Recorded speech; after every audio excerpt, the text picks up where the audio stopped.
একটি গ্রামে ছিল দুটি বিড়াল, কালি ও বিলু। কালি ছিল কালো রঙের আর খুব চালাক, আর বিলু ছিল সাদা ধূসর আর একটু অলস। তারা দুজনে খুব ভালো বন্ধু ছিল এবং সব সময় একসঙ্গে খেলা করত। একদিন তারা প্রচণ্ড ক্ষুধার্ত হয়ে খাবারের খুঁজে বের হলো। অনেক খোঁজাখুঁজি করার পরে কোনো কিছুই খাবার পেল না। হঠাৎ এক বাড়ির পাশে তারা একটা রুটি পড়ে থাকতে দেখল। কালি বলল, দেখো, আমরা একটা রুটি পেয়েছি। চলো এই রুটিটা আমরা দুজনে ভাগ করে খাই। ম্যাও, কিন্তু কিভাবে? আমরা তো এটা ভাগ করতে পারবো না। তাহলে এটা কিভাবে ভাগ করব? এই বলে দুজনে ভাবতে থাকলো যে কিভাবে এই রুটিটা ভাগ করে খাওয়া যায়।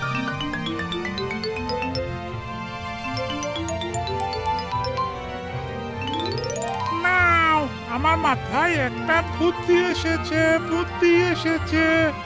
আমি চলো জঙ্গলের এক বিচারপতির কাছে যাব, সে আমাদের ভাগ করে দেবে।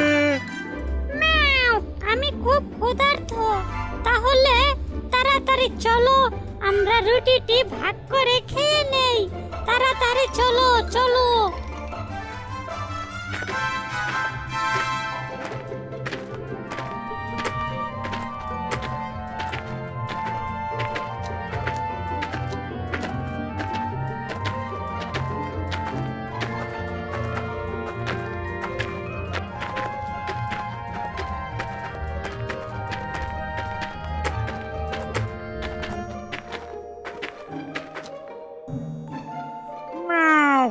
আমরা এসেছি আপনার কাছে।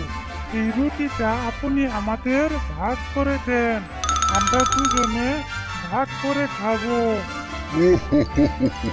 তুমিরা এসেছো আমার কাছে রুটি ভাগ করে নিতে। সে না হয় ঠিক আছে, আমি তোমাদের সাহায্য করব এবং ন্যায় বিচারও দিব।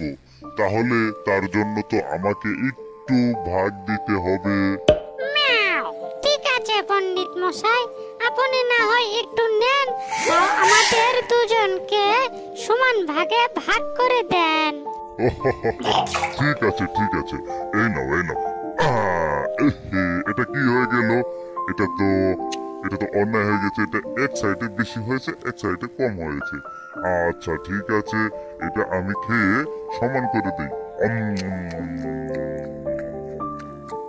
ইস, এটা একটু বেশি খাওয়া হয়ে গেছে, তাহলে এটা একটু খাই।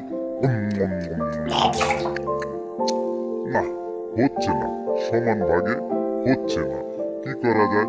তাহলে এই সাইডেরটা আর একটু খেয়ে দিই। ইস, যারে, রুটিটাই তো শেষ হয়ে গেল। তাহলে এখন কি করা যাবে? এইভাবে পণ্ডিত মশাই বারবার রুটির বড় টুকরো থেকে একটু একটু করে খেতে লাগলো। শেষে দেখা গেল রুটির পুরোটাই বানর খেয়ে ফেলেছে। কালি আর বিলু হতাশ হয়ে বানরের দিকে তাকিয়ে থাকলো। বানর হেসে বলল,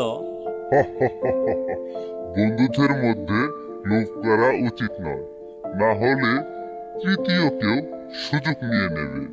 কালি আর বিলু বুঝতে পারলো যে তারা যদি নিজেরাই রুটিটা ভাগ করে খেয়ে নিত তবে এমনটা হতো না। আর প্রতিজ্ঞা করলো তারা ভবিষ্যতে আর ঝগড়া করবে না এবং নিজেদের মধ্যে সবকিছুই ভাগ করে নেবে।